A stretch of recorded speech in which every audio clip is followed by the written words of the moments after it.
ਸਤਿ ਸ਼੍ਰੀ ਅਕਾਲ। ਮੈਂ ਬੈਰੀਆਟ੍ਰਿਕ coordinator Jammu hospital Jalandhar ਤੋਂ। ਅੱਜ ਸਾਡੇ ਨਾਲ ਸਾਡੇ ਪੇਸ਼ੈਂਟ ਹੈ ਮਿਸਿਸ ਪ੍ਰਭਜੋਤ ਅਟਵਾਲ, ਜਿਨ੍ਹਾਂ ਨੇ ਸਾਡੇ ਤੋਂ 8 ਦਿਨ ਪਹਿਲਾਂ ਮਿਨੀ ਗੈਸਟ੍ਰਿਕ ਬਾਈਪਾਸ ਸਰਜਰੀ ਕਰਾਈ ਹੈ। ਅੱਜ ਅਸੀਂ ਇਹਨਾਂ ਦਾ ਐਕਸਪੀਰੀਅੰਸ ਸ਼ੇਅਰ ਕਰਦੇ ਹਾਂ 8 ਦਿਨਾਂ ਵਿੱਚ ਇਹਨਾਂ ਦੀ ਕੀ ਚੇਂਜਸ ਆਈਆਂ। ਸਤਿ ਸ਼੍ਰੀ ਅਕਾਲ ਮੈਮ। ਸਤਿ ਸ਼੍ਰੀ ਅਕਾਲ ਜੀ। ਮੈਮ ਤੁਸੀਂ ਸਭ ਤੋਂ ਪਹਿਲਾਂ ਦੱਸੋ ਤੁਸੀਂ ਰਹਿਣ ਵਾਲੇ ਕਿੱਥੇ ਦੇ ਹੋ?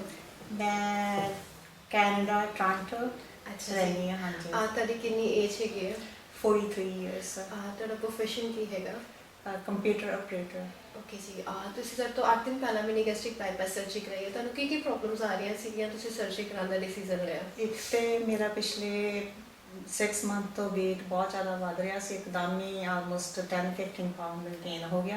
ਅੱਛਾ ਤੇ ਜੀ। ਜਦੋਂ ਮੇਰਾ weight gain ਹੋਣ ਦੇ ਨਾਲ ਹੀ ਮੈਨੂੰ ਜਿੱਦਾਂ ਤਕਲੀਫ ਸੀ, ਆਪਣੇ ਜੁਆਇੰਟਸ ਤੋਂ ਸਾਰੀਆਂ ਪੇਨ ਹੁੰਦੀਆਂ ਸੀ ਜੀ।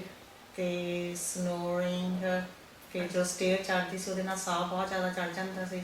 ਅੱਛਾ ਜੀ। ਤੇ ਮੈਨੂੰ ਇਹਦਾ ਰਿਜ਼ਲਟ ਪਤਾ ਸੀ ਕਿ ਇਹ ਸਰਜਰੀ ਕਰਾਉਣ ਦੇ ਨਾਲ ਇਹ ਸਾਰੀਆਂ ਐਂਡ ਪਲੱਸ ਆਪਣਾ ਡਾਇਬਟੀਜ਼ ਦਾ ਕਿ ਤੁਹਾਡੀ ਲਾਈਫ ਟਾਈਮ ਲਈ ਡਾਇਬਟੀਜ਼ ਹਾਂਜੀ ਦੂਰ ਹੋ ਜਾਂਦੀ ਹੈ। ਤੁਸੀਂ ਇਹਨਾਂ 8 ਦਿਨਾਂ ਵਿੱਚ 5 ਕਿਲੋ weight ਰਿਡਿਊਸ ਕੀਤਾ। 5 ਕਿਲੋ weight ਰਿਡਿਊਸ ਕਰਨ ਨਾਲ ਥੋੜਾ ਬਹੁਤ ਕੁਝ ਚੇਂਜਸ ਆਏ?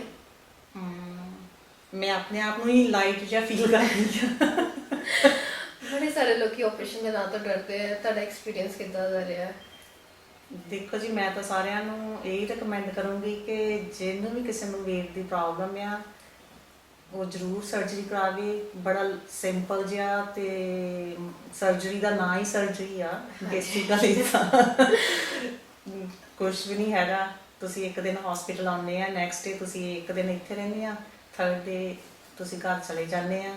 ਨੋ ਪੇਨ, ਜਸਟ ਥੋੜੀ ਬਹੁਤੀ ਤਾਂ ਥੋੜੀ ਬਹੁਤ ਸਟ੍ਰੈਚਿੰਗ ਤੇ ਤੁਹਾਡੀ ਰਹੇਗੀ ਫਸਟ 24 ਆਵਰਸ, ਅਦਰ ਦੈਨ ਨੋ ਪ੍ਰੋਬਲਮਸ। ਤੁਸੀਂ ਹੁਣ ਲਿਕਵਿਡਸ ਵਗੈਰਾ ਸੌਫਟ ਚੀਜ਼ਾਂ ਖਾਧੀਆਂ ਇਸ ਹਫਤੇ? ਹਾਂਜੀ, ਮੈਨੂੰ ਕੋਈ ਉਹਦੇ ਨਾਲ ਕੋਈ ਪ੍ਰੋਬਲਮ ਨਹੀਂ ਹੈਗੀ।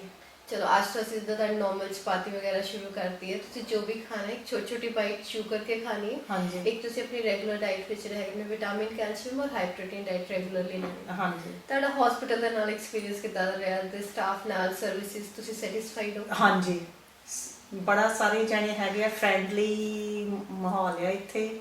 ਈਵਨ ਆਲ ਜਿਹੜੀਆਂ ਸਾਰੀਆਂ ਨਰਸਿਸ ਆ ਉਹ ਵੀ ਬਹੁਤ polite and patients and take care ਬਹੁਤ ਪ੍ਰੋਪਰਲੀ ਕਰਦੀਆਂ। Thank you so much. ਬੜੇ ਸਾਰੇ ਲੋਕੀ ਡਰਦੇ ਆਪਰੇਸ਼ਨ ਦੇ ਨਾਂ ਤੋਂ, ਚਾਹੁੰਦੇ ਕਈ ਵਾਰੀ ਕਿ ਜਿਹਨੂੰ ਆਪਰੇਸ਼ਨ ਕਰਾਇਆ ਅਗਰ ਅਸੀਂ ਉਹਨਾਂ ਨਾਲ ਗੱਲ ਕਰ ਲਈ, ਅਗਰ ਤੁਹਾਨੂੰ ਕੋਈ ਕੰਟੈਕਟ ਕਰਨਾ ਚਾਹੇ ਤੇ ਕਰ ਸਕਦਾ? ਹਾਂਜੀ, ਐਨੀ ਟਾਈਮ ਮੈਨੂੰ ਕੋਈ ਵੀ ਕਾਲ ਕਰ ਸਕਦਾ। ਤੁਸੀਂ ਆਪਣਾ ਕੰਟੈਕਟ ਨੰਬਰ ਦੱਸ ਦਿਓ ਇੱਕ ਵਾਰੀ। 6475001613। ਥੈਂਕ ਯੂ ਸੋ ਮਚ ਤੁਹਾਡਾ ਐਕਸਪੀਰੀਅੰਸ ਸ਼ੇਅਰ ਕਰਨ ਲਈ, and all the best. Thank you.